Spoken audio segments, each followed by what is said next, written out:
Channel तो फिर से स्वागत है आप सबका मेरे चैनल निशु मल्टी यूनिवर्स में। दोस्तों आज के अपने इस वीडियो में मैं लेकर आई हूँ भिखारिन कहानी, जो कि जयशंकर प्रसाद जी की बहुत ही सुंदर रचना है। जयशंकर प्रसाद जी की कहानी भिखारिन एक गरीब भिखारी की कहानी है जो एक परिवार से भीख मांगती है। इस कहानी में दोस्तों एक बालक रामू भिखारी को 1 पैसे की जगह 2 अन्नी फेंकता है और वह उसकी दया से प्रसन्न होकर गाना गाती है। यह कहानी दोस्तों सामाजिक विषमताओं और दयालुता को दर्शाती है, जिसमें भिखारी को अमीर और सुखी लोगों से दया की उम्मीद है।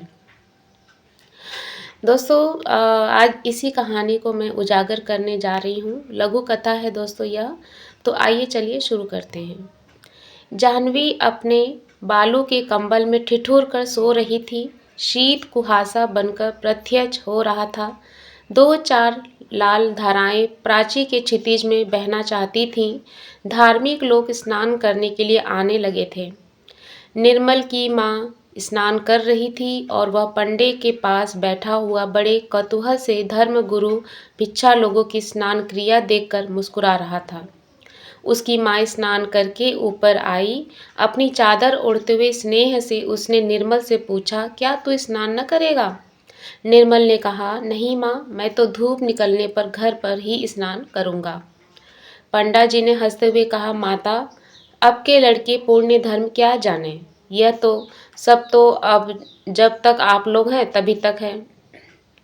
निर्मल का मुंह लाल हो गया, फिर भी वह चुप रहा। उसकी माँ संकल्प लेकर कुछ दान करने लगी। सहसा जैसे उजाला हो गया। एक धवल दांतों की चिड़ी अपना भोलापन बिखेर गई। कुछ हमको दे दो रानी माँ। निर्मल ने देखा एक 14 बरस की भिखारी भीख मांग रही है। पंडा जी झल्लाए, बीच ही में संकल्प अधूरा छोड़कर बोल उठे, चल हट। निर्मल ने कहा, माँ, कुछ इसे भी दे दो। माता ने उधर देखा भी नहीं, परंतु निर्मल ने उस जीर्ण मलिन वसन में एक दरिद्र हृदय की हंसी को रोते हुए देखा। उस बालिका की आंखों में एक अधूरी कहानी थी। रूखी लटों में सादी उलझन थी और बरौनियों के अग्रभाग में संकल्प के जलबिंदु लटक रहे थे। करुणा का दान जैसे होने ही वाला था। धर्मपरायण निर्मल की माँ स्नान करके निर्मल के साथ चली। भिखारिन को अभी आशा थी, वह भी उन लोगों के साथ चली। निर्मल एक भावुक युवक था। उसने पूछा, तुम भीख क्यों मांगती हो? भिखारिन की पोटली के चावल फटे कपड़े के छिद्र से गिर रहे थे। उन्हें संभालते हुए उसने कहा, बाबूजी, पेट के लिए। निर्मल ने कहा, नौकरी क्यों नहीं करती? माँ, इसे अपने यहाँ रख क्यों नहीं लेती हो? धनिया तो प्रायः आती भी नहीं है।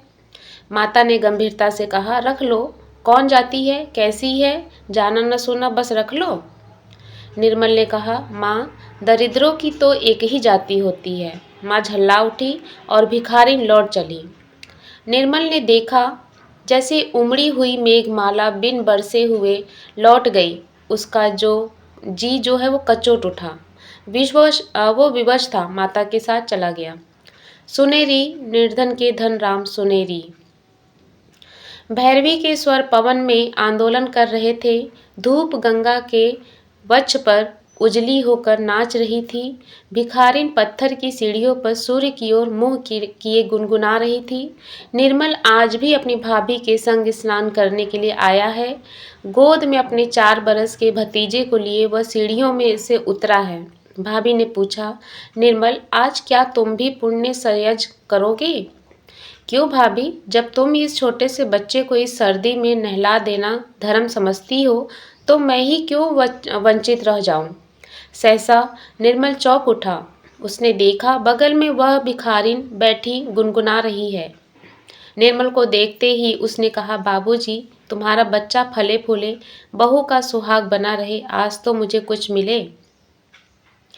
निर्मल अप्रतिभ हो गया। उसकी भाभी हंसती हुई बोली, दूर पगली। भिखारिन सहम गई।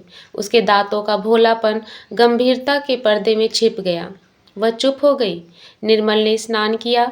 सब ऊपर चलने के लिए प्रस्तुत थे। सहसा बादल हट गए। उन्हीं अमल धवल दांतों की श्रेणी ने फिर याचना की, बाबूजी, कुछ तो मिलेगा। अरे, अभी बाबू का ब्याह नहीं हुआ, अब जब होगा तुम्हें न्योता देकर बुलाएंगे तब तुम संतोष भरकर आना, भाभी ने हंसकर कहा। तुम लोग बड़ी निष्ठुर हो भाभी।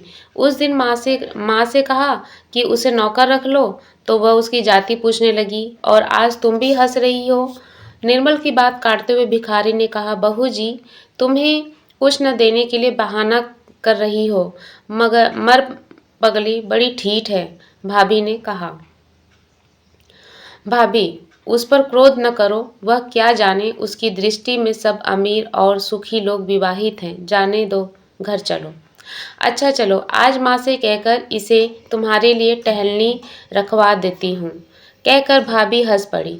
युवक हृदय उत्तेजित हो उठा और बोला, यह क्या भाभी, मैं तो इसे ब्याह करने के लिए भी प्रस्तुत हो जाऊंगा, तुम व्यंग क्यों कर रही हो। भाभी अप्रतिभ हो गई, परंतु भिखारिन अपने स्वाभाविक भोलेपन से बोली, 2 दिन मांगने पर भी तुम लोगों से 1 पैसा तो देते नहीं बना, फिर क्यों गाली देते हो बाबू, ब्याह करके निभाता तो बड़ी दूर की बात है। भिखारिन भारी मुंह किए लौट चली। बालक रामू अपनी चालाकी में लगा था। माँ की जेब से छोटी दुअन्नी अपनी छोटी उंगलियों से उसने निकाल ली और भिखारिन की ओर फेंक कर बोला, लेती जाओ ओ भिखारिन। निर्मल और भाभी को रामू की इस दया पर कुछ प्रसन्नता हुई, पर वे प्रकट न कर सके क्योंकि भिखारिन ऊपर की सीढ़ियों पर चढ़ती हुई गुनगुनाती चली जा रही थी, सुन रही निर्धन के धन राम। दोस्तों यह थी आज की स्टोरी। और भिखारिन, जैसा कि आप लोगों ने सुना स्टोरी में, तो इस स्टोरी में पूरी शुरू से लेकर लास्ट तक आप लोगों ने जो समझा वो ये था कि आज भी अगर घर में कुछ नौकर चाकर काम करने के लिए सहायक रखते हैं तो आज भी लोग ऐसे लोग हैं जो कि रूढ़िवादी हैं, भेदभाव मानते हैं, छुआछूत मानते हैं, ऊंच नीच जात पात सब मानते हैं। उनको देखते हुए वो अपने घर में काम करने के लिए रखते हैं।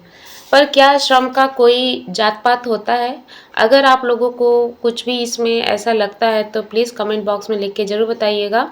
तो ये जयशंकर प्रसाद जी की लघु कथा थी भिखारिन। तो मिलते हैं अपने एक नए वीडियो के साथ, तब तक के लिए बाय बाय, सी यू।